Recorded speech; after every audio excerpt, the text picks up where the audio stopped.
नमस्कार। ધોરણ 6 વિષય સામાજિક વિજ્ઞાન પાઠ 14 વિવિધતામાં એકતા। વિવિધતાની સમજ। આપણો દેશ વિવિધતા ધરાવતો દેશ છે। ધર્મ, ભાષા, જાતિ અને આર્થિક અસમાનતા સાથે વિવિધતા ધરાવતો આપણો દેશ વિશ્વમાં અનોખી ઓળખ ધરાવે છે। ખોરાક, તહેવાર, રીત રિવાજ, પોશાક ઉપરાંત સમાજ જીવનમાં ભિન્નતા જોવા મળે છે। આપણા દેશમાં એકતા અને સમાનતા માટે આપણે શું કરી શકીએ એ અંગે આપણે જોઈએ। ભારતના લોકોમાં જેટલી વિવિધતા છે, આ વિવિધતા દુનિયાના કોઈ પણ બીજા દેશમાં ભાગ્યે જ જોવા મળતી હશે। વિવિધતાઓના કારણે જ ભારત એક ઉપખંડ બની ગયો છે। આપણા દેશમાં કાશ્મીરથી કન્યાકુમારી સુધી અને ગુજરાતથી અરુણાચલ પ્રદેશ સુધી દેશવાસીઓના રૂપ, રંગ, પોશાક, ધર્મ, ભાષા, ખાનપાન વગેરેમાં ભિન્નતા જોવા મળે છે। આપણા દેશમાં વિવિધ ધર્મમાં આસ્થા ધરાવતા લોકો રહે છે। હિન્દુ હોય, મુસ્લિમ, ખ્રિસ્તી, શીખ, બૌદ્ધ, ઝરથુસ્ત્રી અને યહૂદી ધર્મ પાળતા લોકો અહીં હળીમળીને રહે છે। ધર્મમાં ભિન્નતા હોવા છતાં સૌ સમાન રીતે ધર્મનું આચરણ કરી શકે છે। એવા શુભ આશય માટે આપણા દેશમાં બધા જ ધર્મોને સરખું મહત્ત્વ આપવામાં આવેલું છે। પછી છે ભાષા। આપણા દેશમાં હિન્દી, અંગ્રેજી, ગુજરાતી, બંગાળી, મરાઠી, પંજાબી, તમિલ, તેલુગુ, કન્નડ, મલયાલમ, ઉડિયા અને કોંકણી ભાષા બોલાય છે। ભાષામાં ભિન્નતા હોવા છતાં આપણા દેશમાં એકતા અને દેશની એકતાને જાળવી રાખવા માટે વિવિધ ભાષાઓ પોતાનું મહત્ત્વનું યોગદાન આપેલું છે। સાંસ્કૃતિક। આપણા દેશમાં ધર્મ અને ભાષામાં ભિન્નતા હોવાથી સાંસ્કૃતિક વિવિધતા બહોળા પ્રમાણમાં જોવા મળે છે। વિવિધ પ્રદેશો કે રાજ્યોમાં સાંસ્કૃતિક વિવિધતા સરળતાથી જોઈ શકાય છે।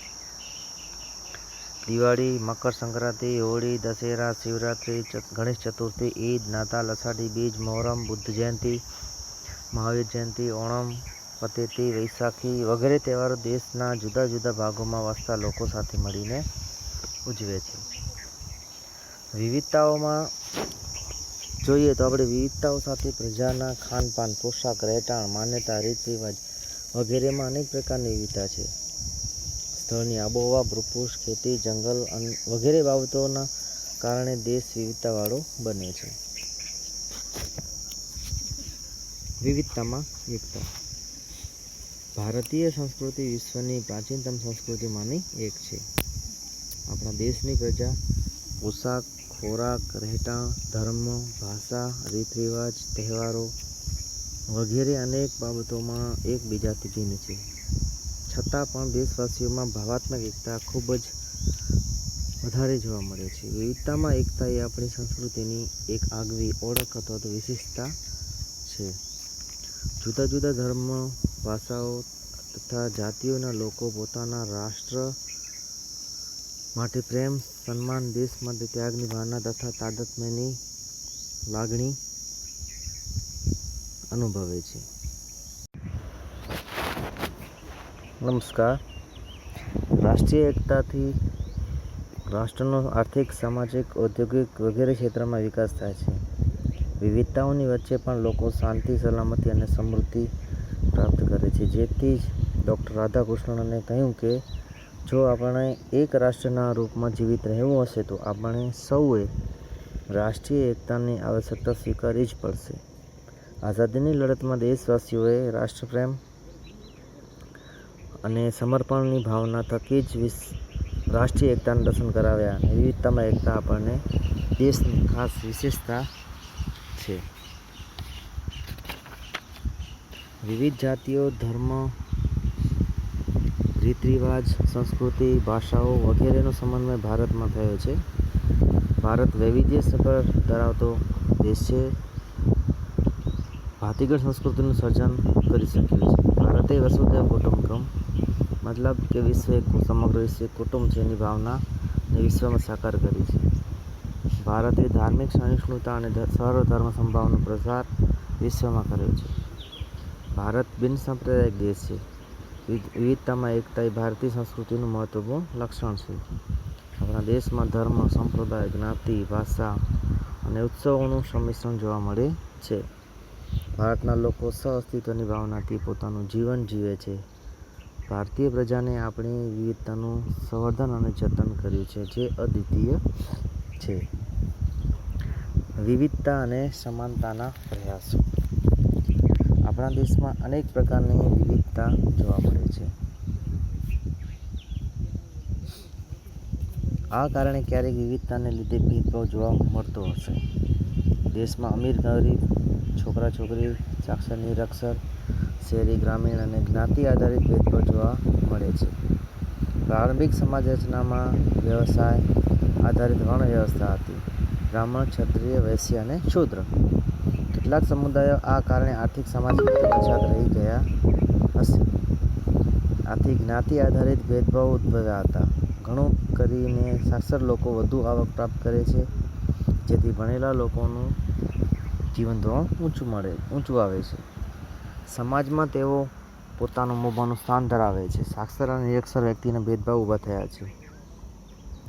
આપણો દેશ ગામડાઓનો બનેલો છે. દેશમાં ગ્રામીણ લોકોની સંખ્યા વધારે છે. શહેરી લોકોનું પ્રમાણ તુલનામાં ઓછું છે. ગ્રામીણ અને શહેરી લોકોના જીવન ધોરણમાં મોટો તફાવત હોવાને કારણે ભેદભાવ ઊભા થયા છે. દેશની આઝાદી પછી દેશના બંધારણમાં સમાનતાના અધિકારોને સ્થાન મળતા અસ્પૃશ્યતા નાબૂદ કરી દેવામાં આવી છે. સમાનતાના અધિકારથી સૌને રાષ્ટ્રમાં સમાન તક, ન્યાય અને દરજ્જો પ્રાપ્ત થાય છે.